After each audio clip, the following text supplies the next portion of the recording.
Do you feel like you guys are kind of stuck with your finances and your conversations about money? Maybe you've been making some great progress, but now you've hit a wall and you don't know what to do next. Today, we're going to talk about how to find the best advisor for you and make sure that they're working in your best interests.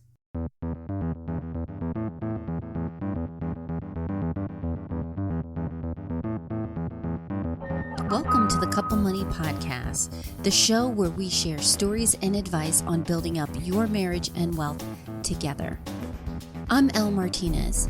Support for this podcast comes from Jumpstart Your Marriage and Your Money Masterclass. This course is designed to help you two get on the same page with money, dump your debt faster, and get you on the path to financial freedom. Sign up for the class today and get lifetime access. Just head over to couplemoney.com/jumpstart. What do you think about when you hear financial advisor? In one of my earlier jobs at a doctor's office, I had an opportunity to meet with a financial advisor for free. And he was really nice. We talked about what investments I had. Not much at the time. I was in college, just started investing. I just got the sense that as the conversation went on, though, it was less about teaching me the next moves with my finances and more about getting me in certain investments. And maybe you feel that way. Maybe you've been to one of those luncheons where you get some information about investing or maybe insurance, but the financial advising piece really isn't there. Maybe it's left a bad taste in your mouth. From personal experience, there are some great financial advisors out there. Ones that are not only looking at, yes, what's in your portfolio and your investments, but the bigger picture. However, sometimes it takes a little bit of effort up front to find a good one.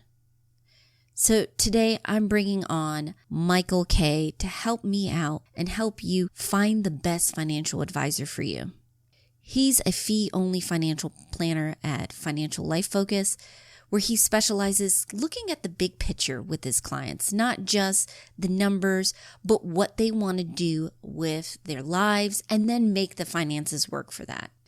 In this episode, we get into questions that you should ask a potential financial advisor, including a red flag that means you should run out the door, to why you should look at your finances in a holistic way, and 3, finding the best advisor for your family and your circumstances to not only get out of debt, invest wisely, but also build some wealth and work towards the life that you guys want.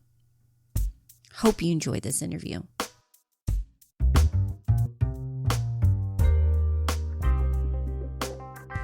There's so many people that claim to be a financial expert.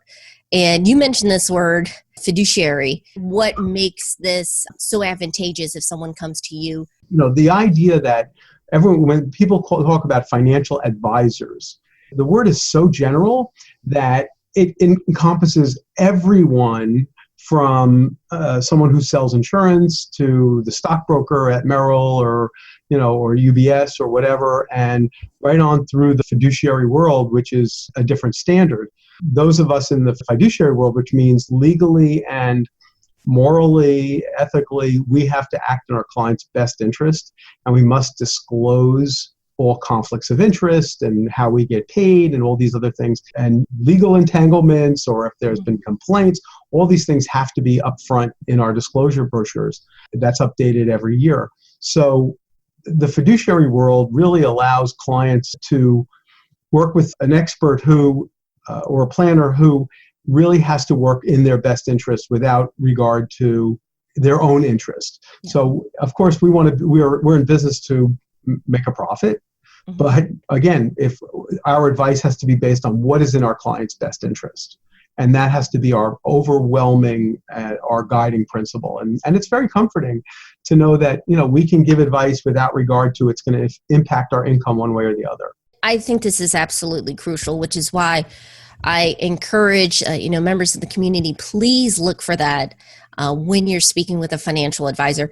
And I've talked to some others, and I kind of want to hone in on this. Do you feel offended if someone asks you, are you a fiduciary? Is that like a dirty word, or are you fine with people being upfront and asking?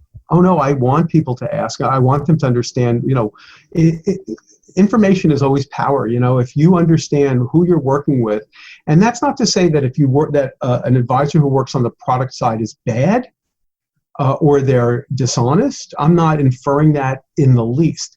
They might be super well skilled. They might be really great at what they do, but their standard of care is different.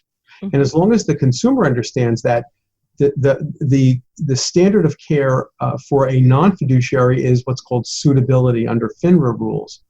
And suitability means that the investment that they're providing is suitable for them based on where they are versus in their best interest. So there is a wide gap between those two. And I think it's vital for consumers to ask anyone they're working with, how do they get paid? Are there conflicts of interest? Have there been complaints against them? It's really important. You're trying to build a relationship of trust. And in order to do that, you need to know, and you need to be comfortable enough to say, hey, this works for me, or this doesn't work for me, or I feel comfortable with this, or I don't feel comfortable with this. In our process, when we have what we call our fit meeting with our clients, with prospective clients up front, we don't ask for any financial information.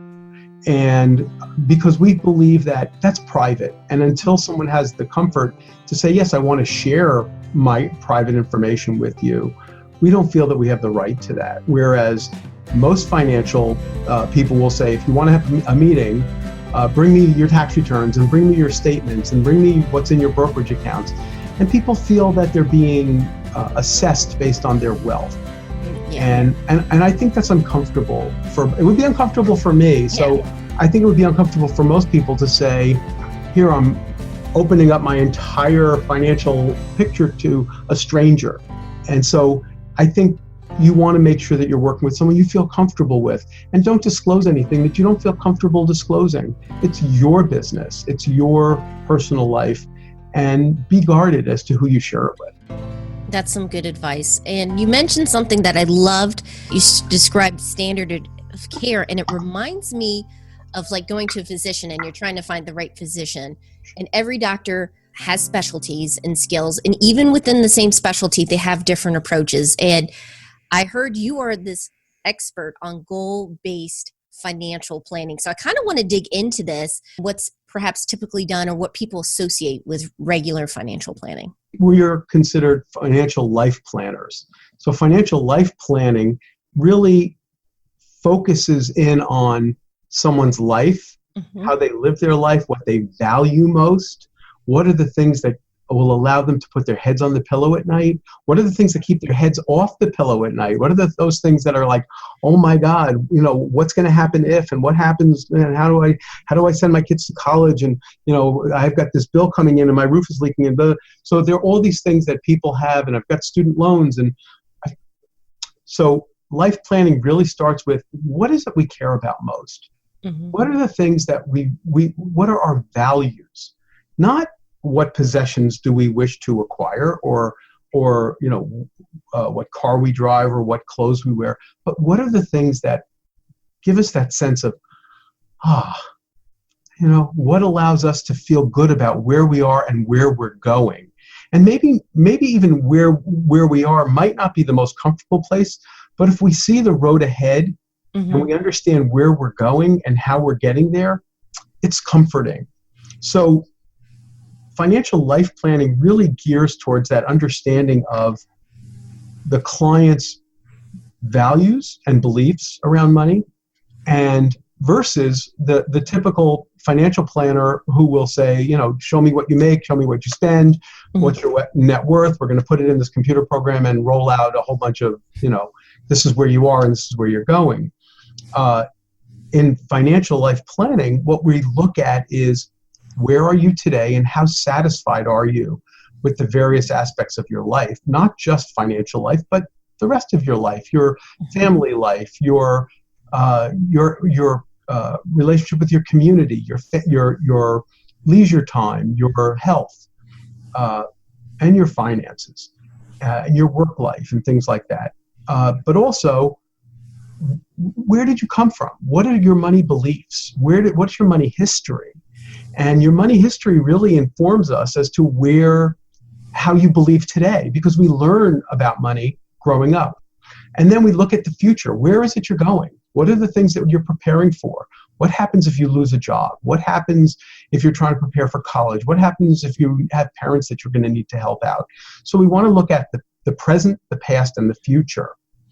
And what we find with couples especially are couples who have varied money histories, and therefore their communication over money, they're not speaking the same language. Yes. And it's understandable. So what we want to do is bring them to a place where, hey, this is your normal, okay? And this is your normal. Neither one is wrong, but they're the experiences you had. So let's kind of understand it, embrace it, and understand it from each other's perspective.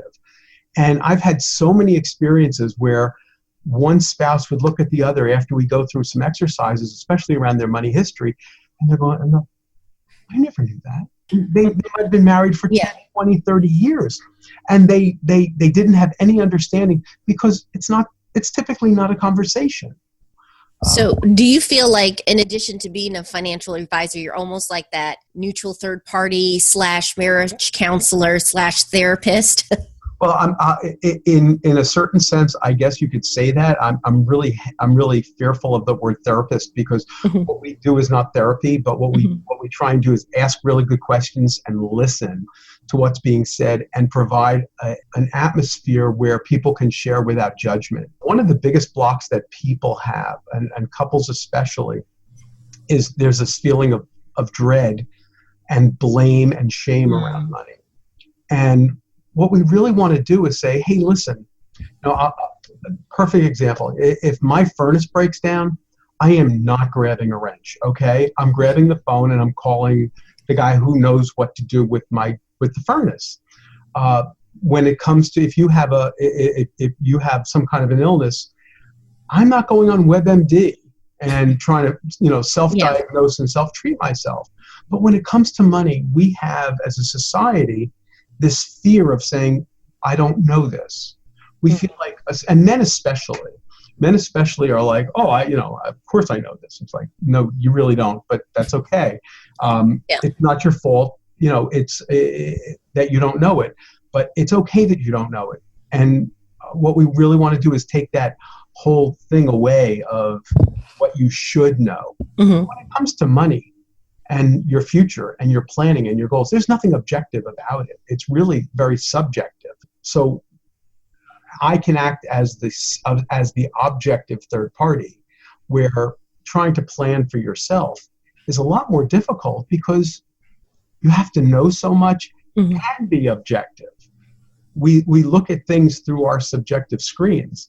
I think it's very interesting that Richard Thaler just won the Nobel Prize for behavioral economics out of the University of Chicago. And his whole research is around how people make decisions that are completely make no sense at all. They're irrational. As human beings, we rationalize our decisions. Yeah. So we are, as planners, what we want to do is be that rational person, come together and help us achieve the goals that we care most about. Yes. So it becomes more helpful. Yeah. So let me ask you, I know you were talking about this, and it's great having a specialist that's very knowledgeable. With a couple that sits down with you, do you mind maybe doing a little bit of educating and helping out? Because, like there's some doctors that are great at diagnosing, right, but they don't have those conversations like, this is why, I feel like this is what it is. This is what you should be doing and why in your condition. How do you feel explaining and sitting down? Is that something you personally enjoy doing? Do you feel like a couple is challenging you if they're asking, well, why do you think this is the best option? Oh, yeah, that's such a great question. And it's so vital. And we spend a lot of time telling our clients, you must ask questions. And if we say something that you don't understand, your job is raise your hand, say time out. I don't understand what that means. Our job is to educate and therefore empower. Okay? The more questions that someone asks, the better. Because no one should ever be a victim of someone's advice that they don't understand. Now, you don't have to be an expert. You don't have to have your MBA in finance or be a certified financial planner, but you need to have enough basic knowledge to see whether it makes sense based on what you're being presented and how it helps you achieve your goals. If it's confusing, we tell our clients, if you go home after this meeting and something else occurs to you, please call us back. Or if we explain something 6 times and it still doesn't come through, we'll explain it a 7th, 8th, 9th, or 10th time. There is no excuse not to. So we need to empower our clients to make good decisions. We would never want someone to make a decision based on not having enough information or not feeling good enough about what they're being told. And I will tell anyone, if you're not 100% confident and strong about what you've heard and understand, don't do it. Don't do anything until you feel that strength. I've gotten a lot of feedback because sometimes they've met with financial advisors, and I'll put quotes, because they're not certified, they're not fiduciary, almost like the advisor feels challenged. Why are you questioning me this way? Run. And I feel like that's that's a red flag. Yeah, that's a big red flag. That's a big red flag. Run in the opposite direction. If you come across a financial advisor, in quotes, that says you're challenging them and gets defensive, run, because they're not there for you. They're there for them. I know there's couples that are listening and catching this conversation, and they're thinking of getting a financial advisor, but they're at the point where they know what they kind of want to do, retire hopefully earlier than 65, but they don't know how to get there. Should they hold off until they work out those issues themselves, or could a financial advisor still work with them? Well, I think it's really important to work with a financial advisor who can help guide the conversation and keep it on track and start the conversation. So frequently we'll have younger couples who will say, we might want to retire, and I'm going to ask the question, okay, what does that look like? What does it mean once you retire? What does your life look like? What are you filling the basket with? Because and I don't care when you retire, whether you retire at age 50 or retire at age 60 or 70 or whatever that age is, but there needs to be purpose and meaning in your life. Mm-hmm. Otherwise, we die. We die internally and externally. So we want to make sure that we've built enough purpose into our life. People say, well, I want to travel. Mm-hmm. What does that mean? What does travel mean? You're going to take the Queen Mary around the world, or are you going to take, do a bus day trip to, various locations around where you live? They're both travel, but they have different price tags. Yeah. I've heard people say, "Oh, I'm going to play golf." Well, you're not going to play golf 365 days a year. Okay. And number 2, what happens if you, blow out your knee? What are you going to do then? Are you going to sit on the couch and watch Oprah? What are you going to do? What gives your life meaning and purpose? So, and what are the price tags that surround that? So if you want to sustain a lifestyle after work, you need to know what is included in that basket so you can build to that. Now, most couples, especially when they're younger, don't really know. They haven't thought about what's next. They know that they want to retire. They know that they want to stop working, but they don't quite know what that next step is. Mm-hmm. So we want to start building in, well, let's put a placeholder in there. What are some of the possibilities? Okay. What are some of the things that might have interest? We'll give assignments to people about just write down 5 possibilities of things that might be interesting to you. I have a great story if we have time to share. Yeah. Years ago, I had a client who came to me and he said he was a television director for a major network. And he came in one day and he was completely disgusted with his job. And he threw these papers on the table and he said, I can't take it anymore. I want to retire. I need to know if I have enough money to retire. And I took the papers and I pushed them over to the side, turned them face down. And he's looking at me like I'm insane. And I looked at him, I go, so what are you going to do when you retire? And he got this look, like the deer in the headlights look, like that. Like his face completely went into shock. And he goes, I have no idea. I said, well, then how can you retire unless you have an idea of where you're going? And we finished I said, you need time to really think about what your next step is. And we got up from the meeting, and he was one of these kind of gruff, kind of hard edge kind of guy. And I went to shake his hand, and he puts his arms around me and he gives me a hug. He says, thank you. He goes, this was the most important meeting I've ever had. Wow. And it was just like one of those moments of understanding. And he and his wife came in a week or two later, and he said, you know what? He goes, I'm setting my targets for retiring in a year, and my wife and I are here to talk about some of the possibilities. So we need to have those conversations with clients. We need to have the conversation with each couple has a chance to share their thoughts without feeling judged and without feeling under pressure.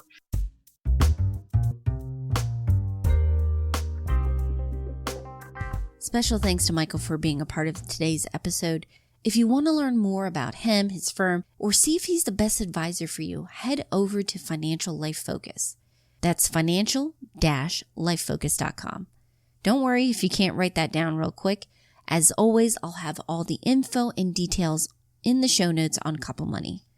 I've also included resources so you too can get started and find the right financial advisor for you. And if you want to stay on top of not just the podcast, but the weekly video show we have, articles that we release, make sure you're subscribed to Couple Money. I send out weekly updates with everything, as well as some behind the scene and exclusive stuff. Plus, it's free. Just head over to couplemoney.com/join. Our theme song was written and performed by Gentle Regime. Additional music by Lee Rosevere and Music for Makers. Finally, and most importantly, thank you so much. I really appreciate the kind reviews you're leaving and the fact that you're sharing these episodes with your friends and family. I'm very grateful because we're not only just getting the word out about getting out of debt and maybe, saving for a house or baby or business, whatever, but we're talking about working together as a team with our marriage to build the life we want and then make sure the finances are in place. So I really appreciate the support. And if you ever have any questions, just send an email at l@couplemoney.com. I hope you have a great week. Take care.